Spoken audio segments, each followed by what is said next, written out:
Good morning to all. നമ്മൾ ഇന്ന് ഈ വീഡിയോയിൽ ഡിസ്കസ് ചെയ്യുന്നത് +2 ഫിസിക്സ് ടെക്സ്റ്റ് ബുക്കിലെ ഒന്നാമത്തെ ചാപ്റ്ററായ ഇലക്ട്രിക് ചാർജസ് ആൻഡ് ഫീൽഡ് എന്ന ചാപ്റ്ററിലെ ഒരു ടോപ്പിക്കാണ് ചാർജിങ്.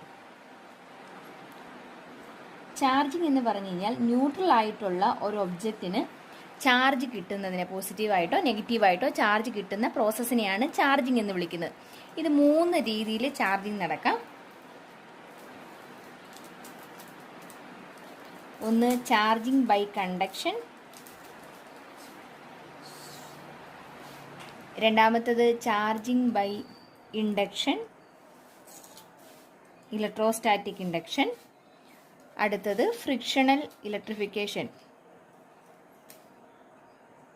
ഫ്രിക്ഷണൽ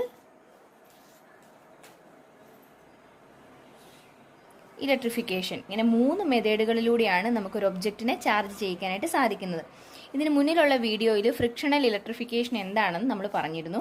ഇനി നമ്മൾ നോക്കുന്നത് കണ്ടക്ഷനും ഇൻഡക്ഷനും എന്താണെന്നാണ്. കണ്ടക്ഷൻ ഓൾറെഡി നമ്മൾ ചെറിയ ക്ലാസ്സുകളിൽ പഠിച്ചിട്ടുണ്ട്. എന്നാലും നമുക്ക് നോക്കാം. ഒരു എ എന്ന ഒരു ഒബ്ജക്റ്റ് എടുത്തു. ആ ഒബ്ജക്റ്റ് നെഗറ്റീവ്ലി ചാർജ് ചെയ്തിരിക്കുന്നതാണെന്ന് കരുതുക. അപ്പോൾ എ എന്നൊരു ഒബ്ജക്റ്റ് നെഗറ്റീവ്ലി ചാർജ് ചെയ്തിരിക്കുന്നു. അതിനടുത്തേക്ക് ഒരു ന്യൂട്രൽ ആയിട്ടുള്ള ഒരു ഒബ്ജക്റ്റ് ബി എന്ന് പറയുന്നൊരു ഒബ്ജക്റ്റിനെ കൊണ്ടുവന്ന് ഇതുമായിട്ട് ടച്ച് ചെയ്യിപ്പിക്കുന്നു. കോണ്ടാക്റ്റ് ഉണ്ട്. ഇപ്പോൾ കോണ്ടാക്റ്റ് ഉണ്ട്. എന്ത് സംഭവിക്കും? നെഗറ്റീവ് ചാർജ് എയിൽ ഉണ്ടെങ്കിൽ അതിനർത്ഥം എയിൽ ഇലക്ട്രോണുകളുടെ എണ്ണം ബിയിനേക്കാൾ കൂടുതലാണ് എന്നാണ്. അതായത് നോർമൽ ഒരു ഒബ്ജക്റ്റ് ഇരിക്കുമ്പോൾ ആ ഒബ്ജക്റ്റിനകത്തുള്ള പോസിറ്റീവ് നെഗറ്റീവ് ചാർജസിന്റെ എണ്ണം ഈക്വൽ ആയിരിക്കും. സോ അത് ന്യൂട്രൽ ആയിട്ട് കാണാം. അതിനകത്ത് ഇലക്ട്രോണുകളുടെ എണ്ണം കൂടുതലാണെങ്കിലാണ് നെഗറ്റീവ് ചാർജ് കിട്ടുന്നത്. അങ്ങനെയാണെങ്കിൽ ചാർജിന്റെ കോൺസെൻട്രേഷൻ എയും ബിയും തമ്മിൽ കമ്പയർ ചെയ്യുമ്പോൾ എയിൽ കൂടുതലായിരിക്കും.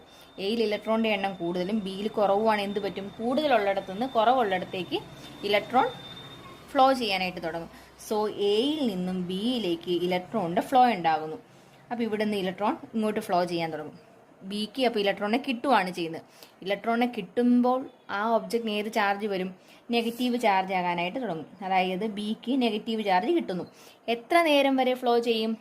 2 ഒബ്ജക്റ്റുകൾക്കും സെയിം ചാർജ് ആകുന്നിടം വരെ ആയിരിക്കും ഫ്ലോ ചെയ്യുന്നത്. അതായത് ഇപ്പോൾ എയ്ക്കകത്ത് 10 നെഗറ്റീവ് ചാർജ് ആയിരുന്നു ആദ്യം ഉണ്ടായിരുന്നതെന്ന് കരുതുക. എയിൽ 10 നെഗറ്റീവ് ചാർജ് ഉണ്ട്, ബിയിൽ 0 ആയിരുന്നു. അങ്ങനെയാണെങ്കിൽ ആദ്യം ഒരു ഇലക്ട്രോൺ പോകും. അപ്പോൾ എന്ത് വരും? ഇവിടെ 1 ആയി, ഇവിടെ 9 ആയി. വീണ്ടും ഒരു ഇലക്ട്രോൺ കൂടെ പോകുന്നു. ഇവിടെ 2 ആയി, ഇവിടെ 8 ആയി. വീണ്ടും പോകുന്നു 3 ആയി, 7 ആയി. വീണ്ടും പോകുന്നു 4 ആയി, 6 ആയി. വീണ്ടും പോകുന്നു 5 ആയി, ഇവിടെ 5 ആയി. രണ്ടും ഈക്വൽ ആയിട്ട് നിൽക്കുന്നു. അപ്പോൾ അത്രയും നേരം വരെ ആയിരിക്കും ഇലക്ട്രോണിന്റെ ഫ്ലോ ഉണ്ടാകുന്നത്.